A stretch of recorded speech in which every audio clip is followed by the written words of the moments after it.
Good morning, my loves. Welcome back. So today I have a very special episode for you. Today we're talking about aspects. I get a lot of questions from you about the difference between squares and oppositions, right? Difficult aspects in astrology. I mean, the conjunction we could also consider a difficult aspect, but it kind of goes both ways, right? Conjunctions, we do that in a separate video. Here, I want to really talk about the differences between the opposition and the square and what we can learn, because that's the whole point. Now, as you probably know, oppositions and squares are considered difficult aspects in astrology. They create tension, but the tension is shown and comes out and manifests in slightly different ways. And we are learning slightly different things. Let's start with the square. The square has the energy of Mars. And what do we know about Mars? Mars wants to push forward. Mars wants to push through the wall. And when Mars doesn't get through the wall, Mars gets frustrated. There is anger. There is the idea of, I need to push through the limitation. So when we have two planets come together in a square, we feel limited. There is a level of limitation, and we now feel quote unquote motivated to push through that limitation. And the way that shows up often in the real world, aka how this aspect manifests, is we are trying to confront the limitation. And there is the lesson, right? The lesson comes when we are in front of the limitation and we are about to confront the limitation, whatever that limitation is, right? It depends on where it shows up in your life, in relationships, in the way you look at the world, and there's like a lot of different areas that can show up. It usually will show up in the outer world in some shape or form. But the lesson here is to ask yourself, where is that limitation that I see right there, right in front of me? Where am I holding it inside of me? When we deal with a square, we deal with different elements, but the same modality. And that also means that there is a similar strength, right, on both sides. So that's what makes the confrontation and the frustration even more intense, right? The intensity that you get with that aspect makes you want to explode, right? There is often this feeling of explosion. Obviously, especially when we have a fire sign involved here. And also with fixed signs that meet in a square, that can get very dicey. So we have to obviously look at, what modality these squares fall into, because that will give the square a different flavor. The idea here is you're confronting a weakness. What is that weakness within you? We often look at our weaknesses as something negative. But what if you can find the strength in that weakness? What is that weakness there to teach you? What are you learning? And again, it will show up in your outer world, but you will have to take it inward and see where it originates, where it shows up within you. Where you're not feeling good enough, not strong enough, not pretty enough, not intelligent enough. Not enough, right? Where is that not enoughness coming from? And again, we're talking about Mars here, right? We're talking about Martian energy.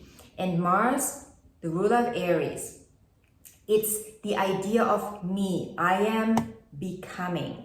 And I want to be whole. And the square is really also pushing us to stand in that wholeness, because we're already whole, but we often forget, right? We see that limitation and we are like, well, I'm not good enough here, I'm not good enough there. But finding the strength in that limitation is helping you to stand firm in your wholeness again. And it's not going to be an easy one. No matter what modality this shows up in, or what elements we're dealing with here, so meaning what signs we're dealing with, it's never easy. A square is never easy. Never. It is just not. The whole point here is to make it feel hard so you can learn something, right? We are learning the best when things are harder. And even then, we often have to do it 2 times, 3 times, 4 times, right? Like, we all been in these relationships that, kind of felt like a repetition. It's like, wait a minute, I've been just like, why am I dealing with this again? Have I not learned this? Well, probably not. So again, you got to take it inward, because blaming the other, right? That's what we like to do in a square too. We'd like to blame whatever we see there. Well, there is this limitation. Someone is limiting. Something outside is limiting. My government is limiting me. My boyfriend is limiting me. My friends are limiting me. My boss is limiting me. Really? Is it your boss that is limiting you? Or was it you that chose that job? What is the limitation in you that says, okay, this is the job. I can't find another job that I actually like. I can't do what I actually like and generate money. And again, I'm not saying this is easy, right? It's not easy. It's not supposed to be easy. When we look at Mars is ruling Aries, like I already said, but it's also ruling Scorpio. Now, in Aries, Mars is, Mars just runs against the wall. Mars doesn't really think much about why this and why that. Mars just runs against the wall. So we often have that energy with a square where we're like, I don't care, I just want this, and bang. But we also have the squares that go deeper, right? That go deeper, where we, with time, understand, oh, wait a minute, I gotta go down that rabbit hole. Ooh, do I want to go that? Oh, it's dark. It's dark. That rabbit hole is dark. Do I really want to go down there? Do you? What are you learning there? Remember also, Scorpio, that energy of transformation. Squares are huge transformers. Huge transformers. They transform our life.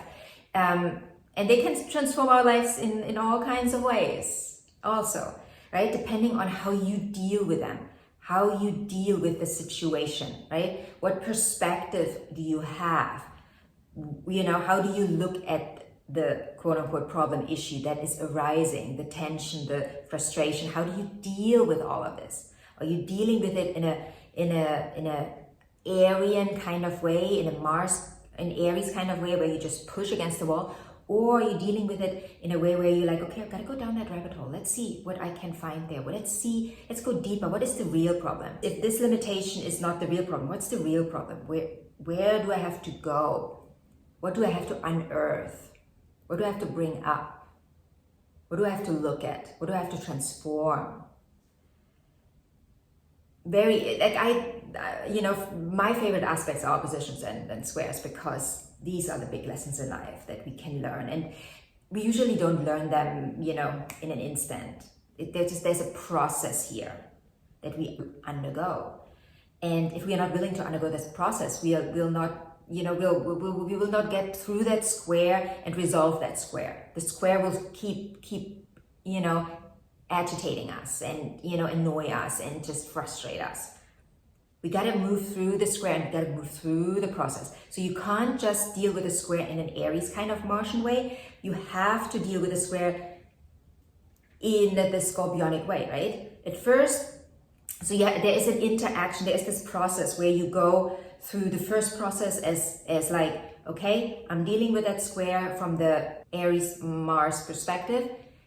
And then when I realize, wait a minute, it's not resolving it, then I go the Scorpionic round, right? Then I go deeper.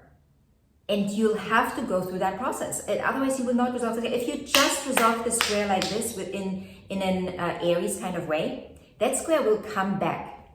It will come back in another shape or form. Maybe you say, okay, F that person, I'm leaving them. But you haven't really resolved the actual issue that square was trying to teach you. Now, another person will come around and try to teach you the same lesson. And it's not actually the person that is trying to teach you the lesson, it's that energy, right? It's not the person saying, oh, there's someone that needs to be taught a lesson. No, obviously It's just, you know, they show up in your orbit because they're there to teach you something, and obviously you are there to teach them something too. It always, energies flow both ways. Now let's look at the opposition. What's the difference here? The opposition compared, like we just talked about, the square being a frustration, being a limitation, being, you know, learning to overcome your limitations, right? Now with the opposition, we are having a polarity.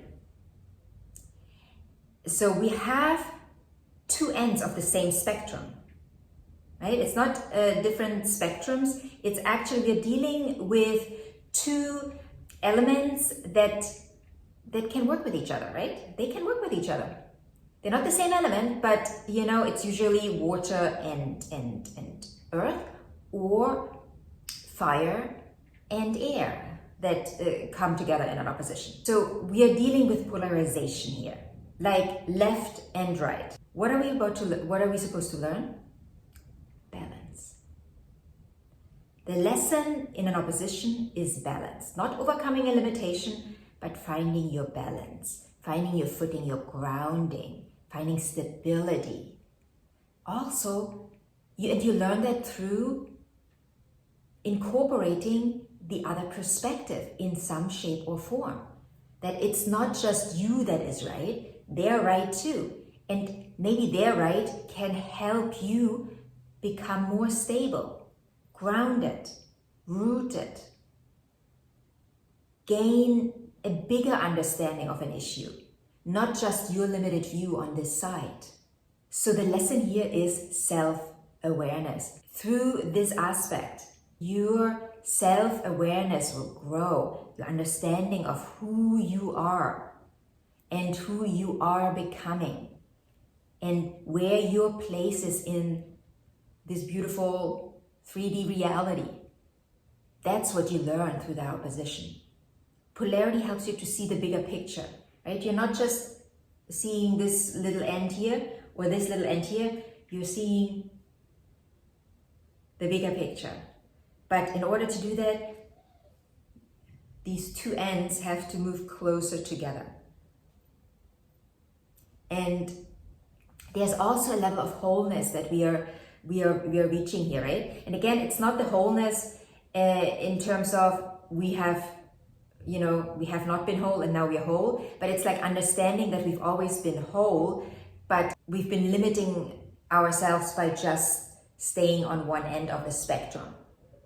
Now we are moving closer to the center, where you feel the wholeness, because the wholeness was there already, right? The wholeness is here, but you're not really embodied within it because you're too much on one end of the spectrum. The more you move through the center, the more you understand both sides, the more you incorporate both sides, right? Because you can't really fully incorporate that end of the spectrum when you're on this end of the spectrum. But when you get closer to the center, you can incorporate both sides. So self-awareness, and then also obviously self-actualization is what you will learn and gain from working through this aspect. And it's again like the square, not an easy one, because it takes a perspective shift, because this is an extreme perspective and this is an extreme perspective. But you need to allow yourself to see other perspectives in order to grow and see the bigger picture also of yourself, like of your own life. It's the same when we look at the parties, the two-party system. It's like, this side and that side, but they're both limits. They're both limitations. They have major limitations, both sides.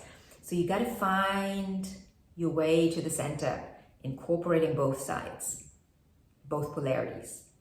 So if you have any questions about these two beautiful aspects, let me know. If you want examples, I can give you examples.